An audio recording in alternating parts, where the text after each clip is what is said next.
If anyone listening, and you're wondering, why do I struggle with relationships or why, like attachment theory can really give you some insight into that and give you some guidance too in terms of how do you want to adjust? What do you want to kind of do? And I think about like, let's say that we have the typical like avoidant and anxious attached individuals that are in a couple. It just gives you a guide in terms of like, oh, how can we do these things that will make my relationships more fulfilling and less stressful? Hello and welcome. We're so glad you're tuning into the Taking Good Care show. I'm Dr. Andrew Wong, based in Toronto, Canada. And I'm Dr. David St. Arno, based in Edmonton, Canada. We're two practicing psychologists with over a decade of experience each, working in a variety of settings and supporting diverse populations. Thanks for joining us. We hope you enjoyed today's episode. While we're both practicing psychologists, our podcast is intended purely for educational and entertainment purposes. It's not a substitute for professional mental health care or treatment. If you're in need of support, we strongly encourage you to reach out to a licensed mental health professional in your area. Hey, Andrew. Hey, Dave. How's it going? It's going great. We're doing round 2 of this. So we just had our guest last episode that will be released soon, and I'm not gonna mention any names right now, but we're gonna do our second one, just us two. Just us two, and during the day. No late night recording. That's right. At least not in the near future. Yeah. All right, so welcome to another episode of Taking Good Care. We love doing these episodes, and for me, it really is a break in my week. Just able to sip on a coffee and chat with a friend and, just nerd out on psychology and have fun and just connect and bond. Yeah, I've been loving this too. So I don't think we're going to stop anytime soon. And I think about the stuff that we're going to touch on and address or focus on. And it just energizes me. Like I think about the work that I'm doing with individuals and the work that I'm doing in my office. And then when it's a refresher on some of the things that come up a lot. And I think, initially that was a focus. It was like, let's share this stuff with the rest of the world. It's a free resource. So today, let's dive into attachment theory. Speaking of connecting and bonding and having conversations, we'll talk about attachment theory. Yeah, and I don't think you can pick up a book now that was written in the last 5 or 10 years about parenting and childhood and development without it having a chapter on attachment. So for some folks, this might be review. This might be, what you already know. But for other people, this might be something kind of new. And I think the concepts of it really help guide or understand relationships with children, relationships with all people. I think when we talk about attachment theory, if you took an undergraduate introductory psychology course, you would have heard about attachment theory. John Bowlby, Mary Ainsworth, pioneers of this theory. You would never get away with not studying that in an intro psych course, especially when it's developmental psychology. And I think what's really interesting is that it started out in developmental psychology. So developmental psychology meaning with children, and how do children attach to their parents and attachment styles and parenting styles. But I think as time has evolved and progressed, this field has also done that. It's, we can now talk about attachment theory for adults too. Absolutely. I think that's been a huge evolution for this theory and a real groundbreaking area in terms of like couples therapy and relationships, adult relationships. But I want to back us up a little bit. I think the history of this is super interesting and important. I think if I'm not mistaken, John Bowlby, like some of his observations, some of what, spiked his interest in this area was like kids in the hospital and removing parents or not allowing parents into the room where their child was and looking at understanding that. And now we kind of take it for granted that you can go in with your child, that you can hold your child's hand. And all of that is because of this research, because of this theory. And just to put a time period on this, on how critical these theories are in where we are today, like John Bowlby was researching attachment theory back in the 50s, Yeah. or started then anyway, right? So when we think about that, that's like coming up to 70 years, Yeah. and that's how important this research is, at least from that groundbreaking point of view. And researchers over the years have been able to add on to this work back in the 50s.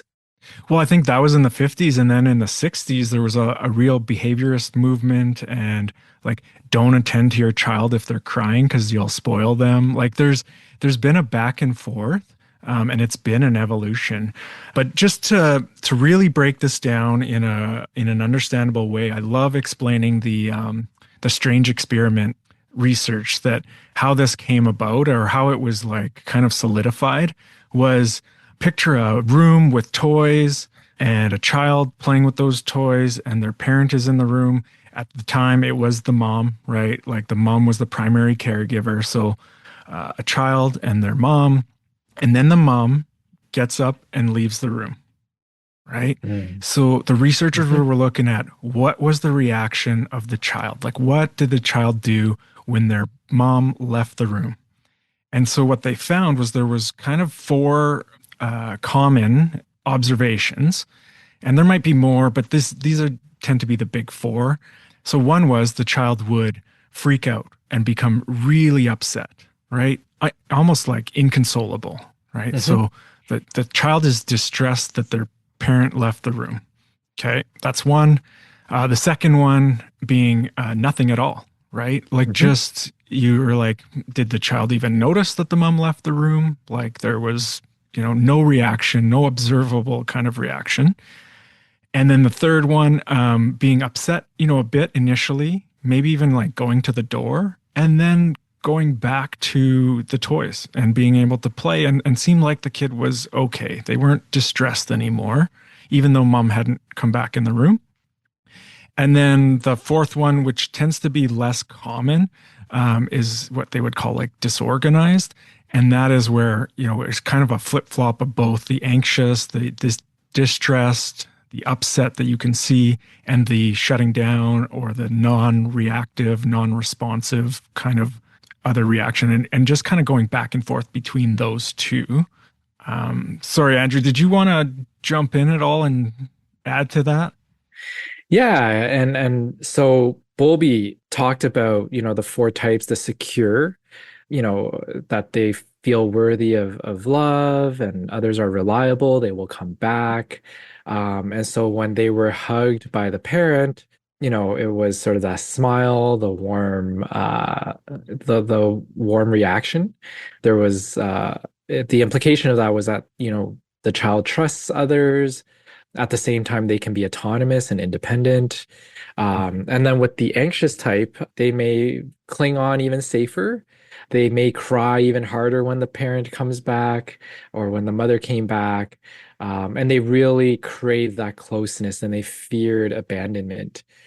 Then there's also the avoidant, that type that Dave was talking about, just felt like they couldn't count on other people. They have to be self-reliant. They may dismiss that closeness that the mother tried to give and struggled with vulnerability. And then that disorganized, it was just, they want connection, but don't know how to receive it, perhaps don't know how to show it. And so there was sort of this mistrust or sort of unsureness of being close to somebody, which is very interesting because when you go back to history, as you mentioned, attachment theory, there was a lot of blame as people started to understand autism spectrum disorder. There was this term called the refrigerator mothers. And this was back in the 60s and 70s, I believe, because I used to give presentations all the time on ASD. And mothers were pretty much being blamed that they were cold to their children. And therefore, you had children who didn't respond to their mothers. You can call the child's name and that child doesn't respond to you. They didn't emote or only had flat affect, meaning that they don't show emotion. And so these mothers were being blamed by psychiatrists that, You were a refrigerator mother, you were ice cold to your child, and therefore they are the way they are now.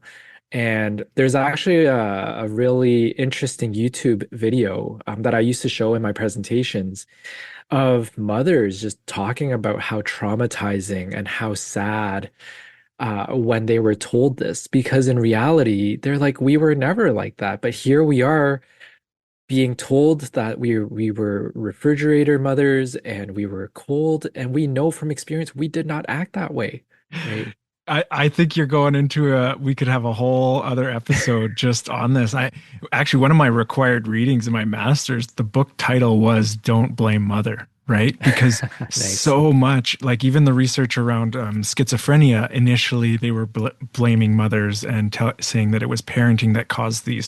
So I want you to hold that, you know, as much as we'll talk about this, okay? We'll talk about you were saying what happened when mom came back in the room, right? And that's part two of the experiment. So the first part was what did the child do when mom left? And then what did the child do when mom came back, right? And so when we're looking at this, a lot of focus is on, yeah, how can parents create a secure attachment with their children, right? But we know that each child is born into this world with a certain temperament, a certain sensitivity. Like some kids are going to be naturally more anxious or more sensitive than other kids, right? So it's a bidirectional, two-way kind of relationship that isn't just all mom or all child. And I think we're being very specific in terms of using the word mom or mother, Yeah. because again, just going back in time and cultural history, like there was this time period when mothers were expected to be the homemakers, right? To be at home and care for the children, take care of the household. And so all this blame was put on them.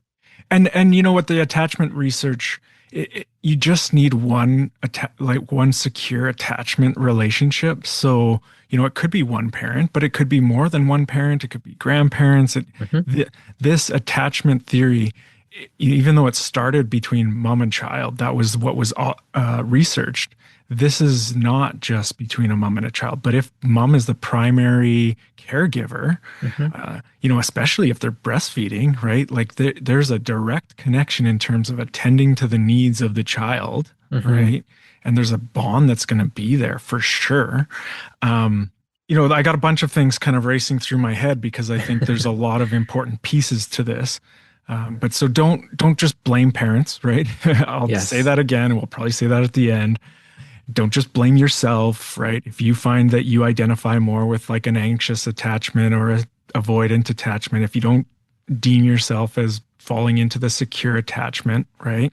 But one important piece is that, as caregivers, as parents, as people that are attending to a child in terms of building this model or this attachment style, you don't have to meet the needs all the time. You don't have to be there all the No. time. You don't have to come back all the time. And I think some of the research that I've come across, it's like 3 to 5 out of 10, right? Like Yes. you don't have to be perfect to be able to form and develop a secure attachment with your child.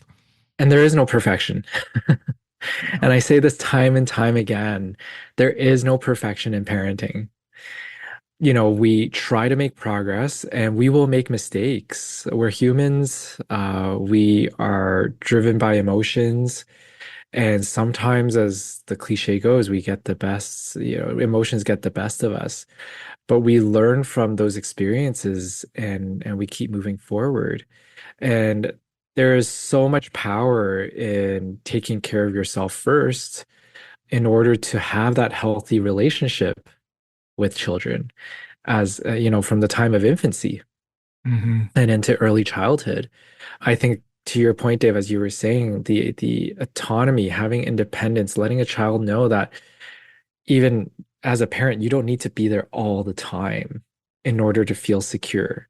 But what is very important at the beginning is knowing that if you do need help, this is why babies will cry, right? They're looking for that caregiver and just being consistent with our response. again, it doesn't mean that we have to be there the split second they start crying. To use maybe a more extreme example, if you're in the washroom, for example, right? Finish what you need to do first before going, but your child knows that you will be there.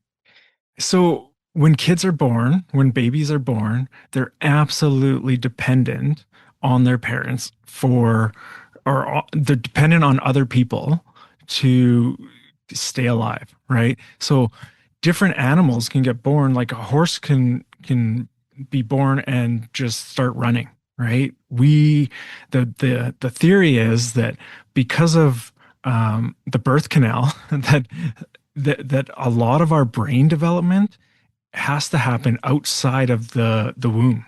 Otherwise, we wouldn't fit through the birth canal. So we are born into this world quite underdeveloped, and a lot of our growing and brain development happens outside the womb. So that means we can't do anything for ourselves.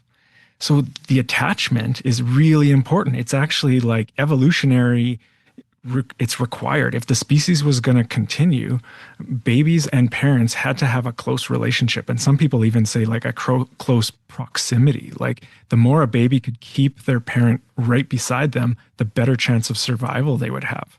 And as the brain develops, we need to teach them skills, right? So you go from infancy to toddlerhood, and then you think of childhood. Like when I put it in perspective, and I'm working with parents, first 17 to 18 years is only 17 to 18 years when you think about it. If in Canada our life expectancy rate is like 85, I'm just throwing out a number. That might be an old stat, but 18 years out of 85 years is really short period of time. But that is when brain development happens most rapidly, right? And then we expect, again, putting a number out there, an 18-year-old, a 19-year-old to now be able to function as an adult, right? So the expectation of that growth and brain growth is huge. Yeah, like I mean, think of kids. It takes 2 years to start to walk, right? Like, even just to start to be able to swallow and feed, like sometimes that takes a little bit of learning, like all of this stuff that is, really essential. And then as the child develops, like physically, they might be able to attend to their needs better, but emotionally, they're still going to be lagging quite behind. And there's one, like Daniel Siegel, I've mentioned this before, but he likes to talk about the brain as like kind of a house where the bottom, the foundation, and then there's the first floor, and then there's a basement, and then there's the first floor. Mhm. And that top floor doesn't really get worked on and built until later on in life, right? Well, it's interesting. Even that top floor, though, right? There has to be layers and layers before we get to that top floor. Yeah. And I think it really does go back to early childhood attachment and feeling like I'm going to be well supported. And there are people around me who I can trust to work on developing these skills. And when I do need help, there's going to be someone there to help me. And I could go on another spiel about, how to help versus fix and all of that. Well, I won't get into that today. Um, No, no, I think, yeah, it's hard to stay like with this topic because it there's so can much. go in so many directions for sure. But I want to actually just have the listener. If you just take a minute, you can even press pause and think about like when someone you love leaves or someone you love doesn't respond to your phone call or doesn't respond to a text and you don't hear back from them. Like, what is your reaction? Right. And like Andrew was saying, like so much of this style that you might have could have started before you even have conscious memories, right? Like your connection with your caregiver before the age of 3, right, could have shaped your response now when a loved one does not answer their phone. Applying this attachment theory with parent child relationship, when it got looked at and researched in an area of adult relationships, what they found was the child's attachment style continued. It continued into adult relationships. So once you understand your own style, then you can be pretty good at predicting what's going to happen in your relationships. Or even like as a couples therapist, I can see the patterns that happen. And these attachment styles really get activated when your relationship or the bond or the trust is threatened, right? Like, and it'll be more intense in your closest relationships, but it'll likely be similar, with coworkers or friends or colleagues. Like, you'll just have a similar style, and the style is not permanent. It doesn't have to be like that forever, but it is pretty reliable if you don't attend to it or look at changing it.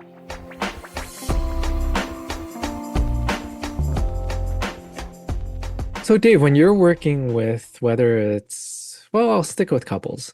And let's say you are coming from an attachment perspective, do you then dive into some childhood work, like trying to understand the history of how things were at home for that individual? What might that look like? Again, it depends on the clients, right? Some clients some people are more interested in understanding the origins of things, right? And it Mm. helps them make sense. And then it informs, like, that's a really important piece. Other people are like, I don't care about the past. I just want things to be better moving forward, right? I want to be future focused. Okay. We don't have to, right? But generally, if we want to go there, we know what we're going to find, right? We know that I'll phrase it like this at times. I'll say, oh, somewhere you learned that you couldn't ask for what you wanted, right? Or Mm. somewhere you learned that people weren't going to be there for you when you needed them. And if the client starts nodding and then they go, yeah, right. Oh, I remember, I had this time. And then we go back there. And maybe that's where it started, or maybe it started before that. But I think, the more you look at this, it's almost impossible not to reflect on your own history and go, oh, geez, this makes a lot of sense. So can attachment style change over time? So let's say perhaps you come from a household. Again, I'm going back to the children piece because I'm more familiar working with kids and teenagers. But you can see where this is going. So let's say you go back in time and you think, okay, I came from a household that was perhaps quote unquote a little bit colder. Maybe my needs weren't always met, and it was very inconsistent. Sometimes a caregiver came, sometimes they did not. And so I might have this sort of mistrust or very insecure relationship with people. But let's say later in their teenage years and into early adulthood, they're introduced to a group of people who are showing a lot of affection, who are showing a lot of care and respect. Can that change an individual's outlook in terms of the way they now attach to people or how they function in relationships? Absolutely. I think, and that's what therapy can be for some people, right? And so being conscious of that, having what I would like, what's been called like a corrective experience. But unfortunately, because of the old conditioning, the old programming, the thing that happened over and over and over again, it's hard for a new experience to all of a sudden change that old pattern. And so, yeah, sometimes it's a longer process than what you would like. But if you think about all those interactions you had with your parent growing up as a child, like over and over. And if it was consistent, if it was consistently cold, like you were saying, then having a warm relationship later on, you might be kind of skeptical of it. And you might be like, well, what does this person want from me? This isn't good. This is kind of scary. And you might actually navigate away from those experiences because they seem scary. Yeah, yeah.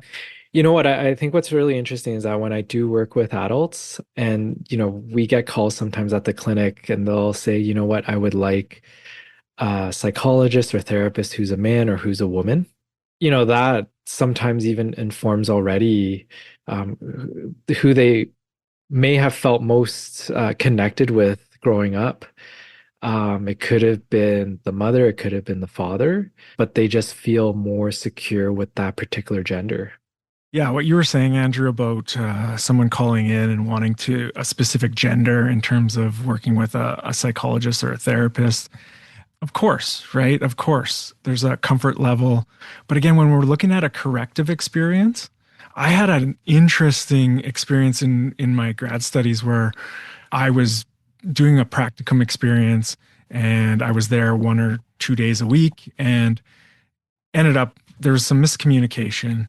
This client walked into my office and basically looked at me and said, "You're a man." And I went, "Yeah, yes, I am." And she said, "I can't work with a man. I'm not doing this." And I was like, "Okay."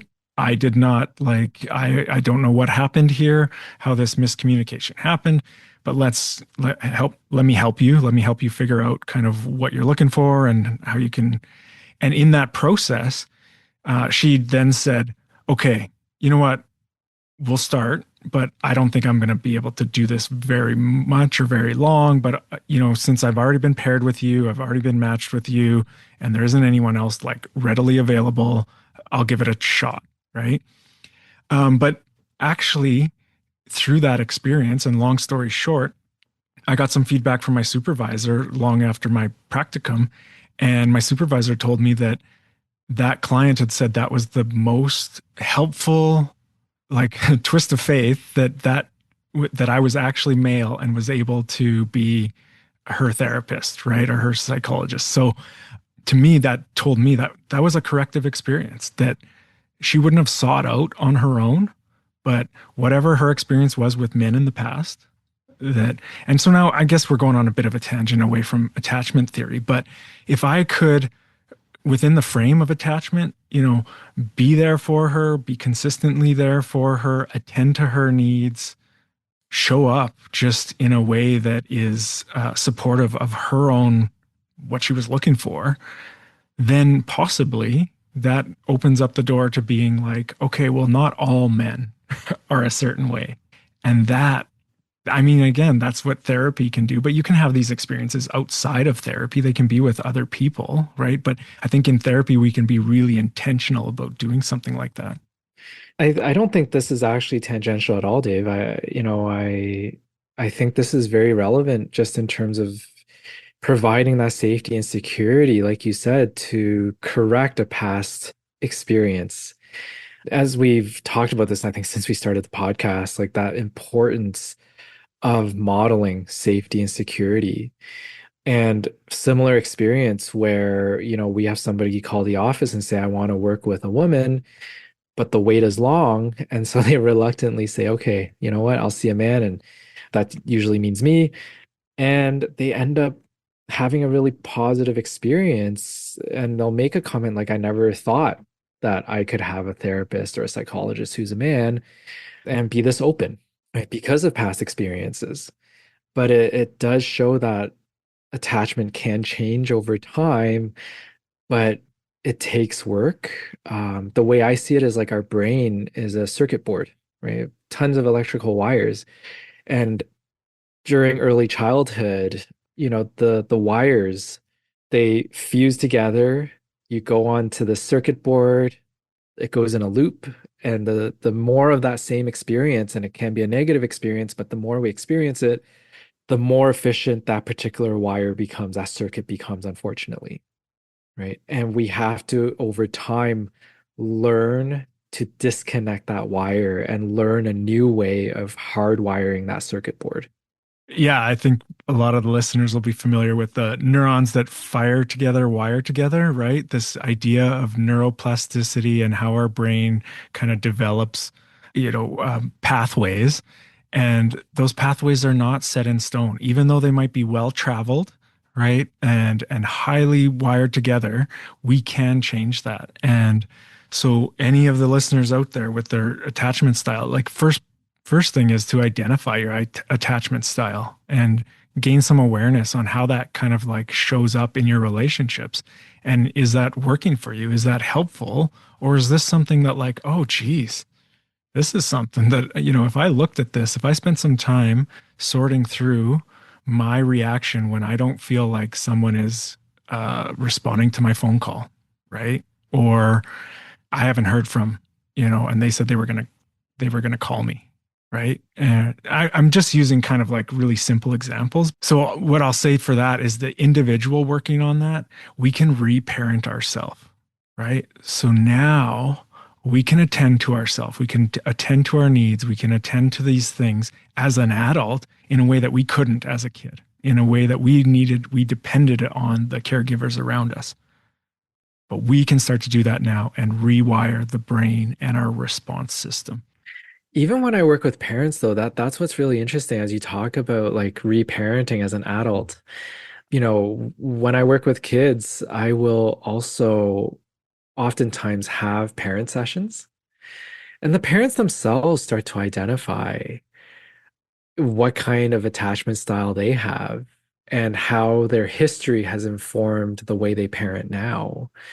And I think this is that eureka moment that I love to see in an appointment with parents and caregivers. It's like I need to do my work. I need to figure myself out to be a more effective parent. Hmm. Because whatever I'm bringing to the table, whatever I learned from my own history, from my own family of me growing up, it's not working. Yeah, that Daniel Siegel has a book, Parenting from the Inside Out, right? And it really touches on that. It's like looking at what is happening for you in these situations when your child is crying or when your child is having a temper tantrum or like, and a lot of that is based on how we were treated when we had a temper tantrum or when we were crying, right? Naturally. But if we don't look at that, we just keep replicating the same pattern, or sometimes we end up doing the exact opposite, right? But somewhere in the middle of that is usually probably the better path. So yeah, that definitely leads into, adulthood and I think not just from a parenting perspective, but also just understanding our own relationships and in our friendships, what do we need in friendships or relationships with colleagues and superiors at work, right? How much do we rely on those people to give us validation, for example, that we're doing a good job, right? And how do we Mhm. feel about that? Or do we not need any validation, external validation? And I can say to myself, I am doing a good job. Yeah, and I actually want to bring this back to couples too, right? And I know there's different ways you know, to live and to have relationships, but just to keep it simple, like say a intimate partner, so a couple, a marriage, a partnership. Um, what does this look like? So typically, what I've seen, at least in my office, what tends to be most common is like either secure attachment, but a lot of times securely attached partners are not going to therapy, even though they could, even though they might benefit from it. It Yep. just, they don't end up in my office. So what I typically see is a lot of times an anxiously attached or an anxious style of attachment paired with an avoidance style of attachment. And some of this might seem kind of stereotypical, but typically, say if it's a heterosexual relationship, the man is the avoidant, right? And what that looks like is the shutting down, the stonewalling. I don't want to talk about this, kind of, I can't do this. And why can't we talk about our feelings? No, that doesn't happen, right? So that's the little kid that didn't really have a huge reaction when mom left the room or when mom came back into the room, Yes. Yes. right? Yeah. And then the anxious attachment is like, you know, upset the whole time mom is gone and then clinging to mom when mom comes back. And so won't leave mom alone because not sure if she's ever gonna leave and ever come back. So this actually works quite well together because the anxious person will seek out and follow up and not let the other person go, and the other one will like kind of distance and move away, and and so there's this kind of dance that happens back and forth, but they generally stay together, right? They can Yeah. have conflict, it can be, it doesn't have to be like a healthy relationship, but they often will stay together. So one of the ways that I ask this question in my office is, when you guys fight, who can go to sleep and who can't go to sleep, right? Who says we're not going to sleep until we're done talking about this? And who rolls over and they're already snoring before like the other person gets into the bed, right? I love that.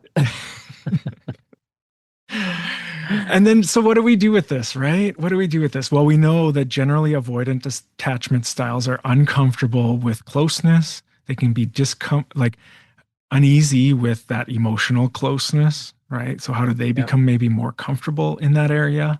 And the anxious, like how do they become more comfortable with distance, with silence, with less connection, right? And so when we're reparenting ourselves, we're actually going to be comforting ourselves. We're going to be self-soothing when we're distressed because we know that even the avoidant person who looks like calm and cool on the outside, their nervous system is actually firing at a high rate and they're distressed. It's just not apparent. It's almost like putting on a veil or a mask, right? I Yeah. gotta I gotta show this image, but on the inside, it's a struggle.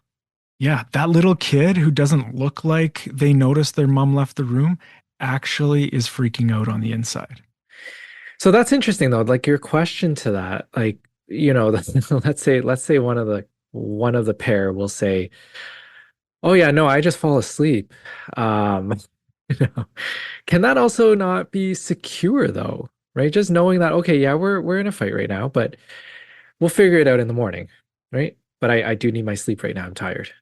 Yeah, I mean, we're gonna be kind of, I think of this, it's on a continuum, It is. right? It And is. so Yes. where do we draw the line? But Yeah. secure, generally, it's like they have a sense that they're worthy of love, right?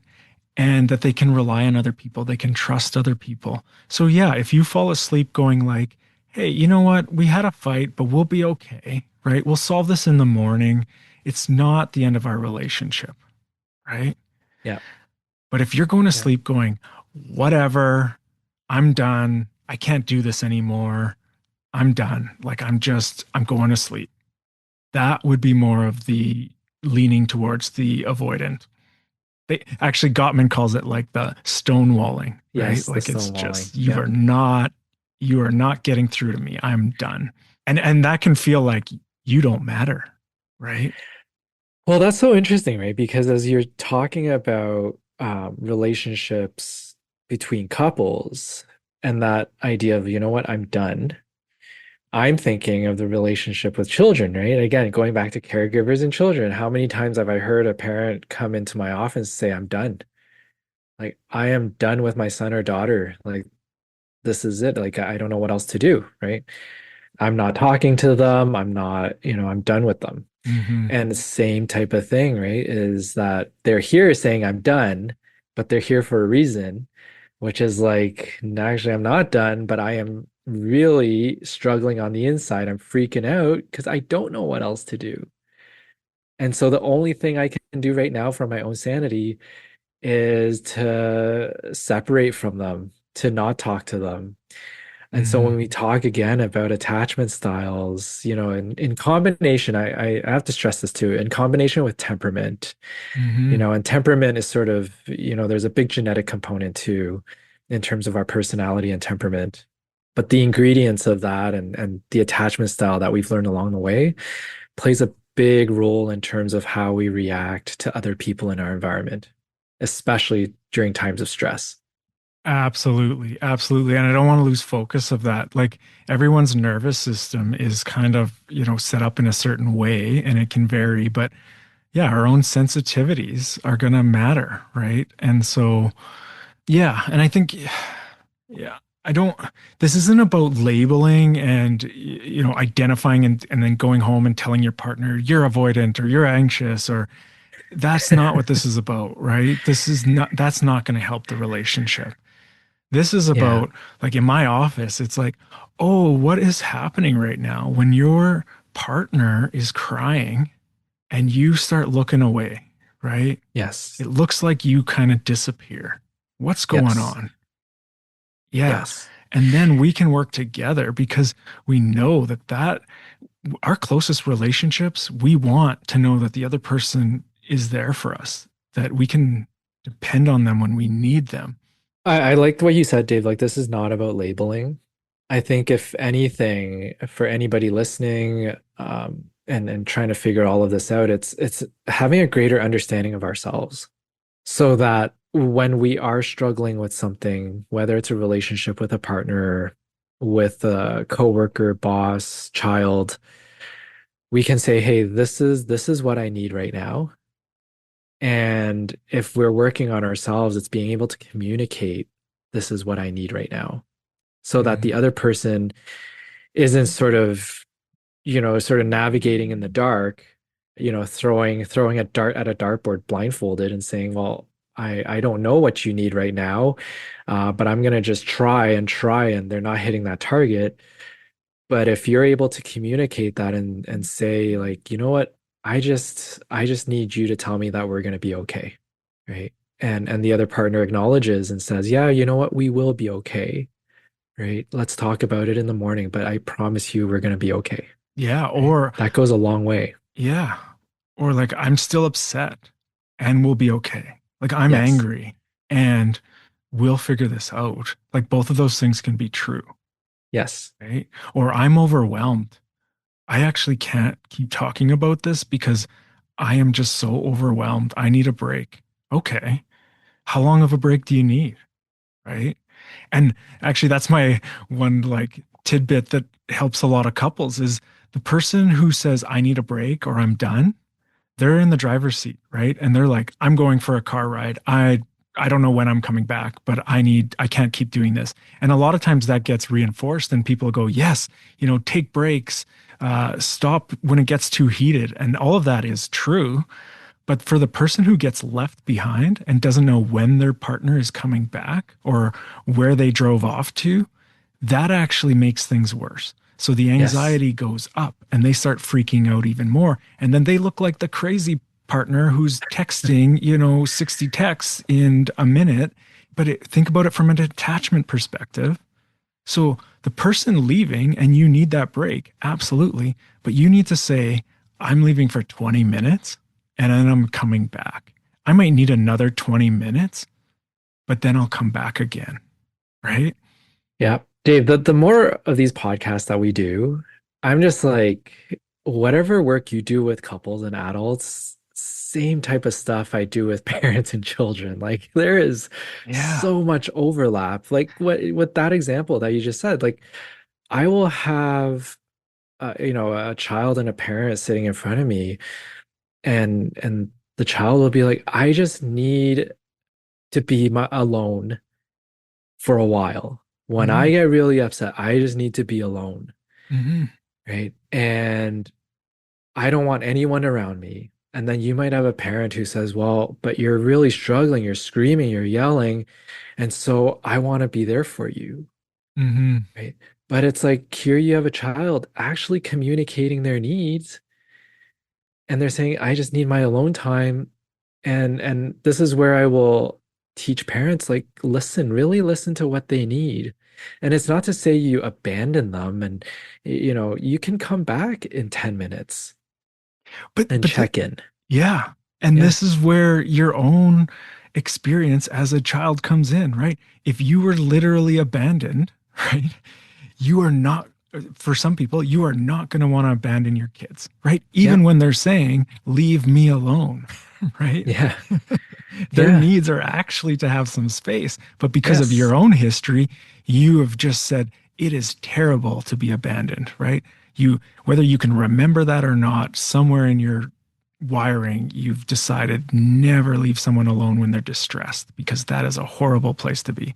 Yeah. And the opposite happens too. Like you have the parent who says, you know what, I need to get away for a bit, and the child is like running after you. Hmm. So I know there's like a lot of different education and messages out there in terms of the mindful parenting and oh, what's the other one? So mindful parenting and gentle parenting, right? Yeah. But it's like it's not so easy as to just say, okay, you have to be a gentle parent all the time. It's being flexible in terms of the context that you're in, when it is appropriate to be a gentle parent. I like to use the term assertive parent, but being able to know yourself and your child and really listen to what they need in order to effectively come out of a conflict or, a temper tantrum, for example. Yeah, and I mean, just because you're listening, just because you're attending to your kids' feelings doesn't mean you're just letting them do whatever they want, right? Exactly. Like, but so often, because as a parent, we get overwhelmed, or Yeah. even in a relationship, we get overwhelmed. So then we just shut it down, or we say, like, go to your room, right? But what does that actually mean from a detachment perspective? It's like, oh, when I get angry, nobody cares for me, or I have to be alone, right? And if you grow up with that over and over again, then you Yeah. learn you better pack up that anger and stuff it down because no one's going to want to be around you. You're not going to have any relationships with people. There's so much history in attachment theory. And like we've only touched on this for a little bit, even in the episode, of how it impacts us as we develop, as we grow up, and how we bring this into adulthood.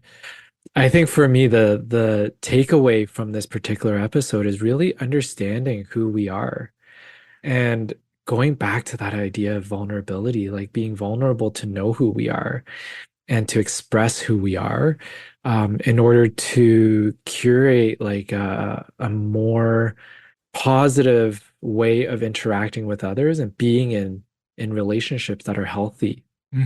Well, and I think if anyone listening, and you're wondering, why do I struggle with relationships or why do I tend to attract a certain kind of person or why do I struggle with my kid in this way? Like attachment theory can really give you some insight into that and give you Yep. some guidance too in terms of how do you want to adjust? What do you want to kind of do? And I think about like, let's say that we have the typical like avoidant and anxious attached individuals that are in a couple like I'd be helping the anxious attached style self-soothe and be able to regulate their emotions better when they feel abandoned or feel left behind, right? Or when there's just silence or distance. And I'd be helping the avoidant person stay emotionally engaged when there is distress or conflict. So it just gives you a guide in terms of like, oh, how can we do these things that will make my relationships more fulfilling and less stressful? And interesting, I guess this is where it would differ is even though we will work on bits and pieces of that with the child in real time, it's so important to work with the caregiver to hmm help their child rewire the brain in that developmental moment. Right. So as you talk about like rewiring as an adult, you're going back to change that circuit. Working with kids and caregivers, it's rewiring in the moment in real time. Yeah, yeah. And it's never too late, right? Yeah. But the sooner you start, the easier it is, right? Because if you think of that path on the through the grass that everyone walks, right? And there's no grass growing, and then everyone just tends to follow that path because it tends to be the shortest one. That's how the brain works, right? But if the path isn't there yet, then you get to choose a new route and maybe even have a couple options. All right, Dave. So again, we just touched on this today. There's so much to talk, so much more to talk about when it comes to attachment theory. When we again talk about 70 years of research and people crediting, discrediting theories and so on. There's so much to talk about. But, it's there's so much to understand about attachment theory, the way we parent, the way we interact with our partners, coworkers, people in leadership positions. And yeah, we'll save that for another podcast episode. Yeah, and I think I'll just end by saying, if there's any listeners that are feeling quite self-critical or, beating themselves up about how they raise their kids or, how they are in a relationship, it's just, take yourself back, picture yourself as a little kid growing up, trying to figure out this world. I have a ton of compassion for, what people have been through and how they've figured out how to survive the relationships they were in when they didn't have a lot of choice, right? Yeah. and then start from there and move forward. And if you are really struggling, seek help, Yeah. right? Reach out to your mental health professional or nearest mental health professional and seek help. And if you need help understanding how to find that mental health professional, go back to one of our earlier episodes because we do talk about that as well. And in the meantime, if you are enjoying our episodes, our podcast, hit the follow, subscribe, like button. It just helps us continue producing these podcasts. It's a lot of fun for us, and hopefully you feel it as well. Thanks, Andrew. Take care. Take care, everyone.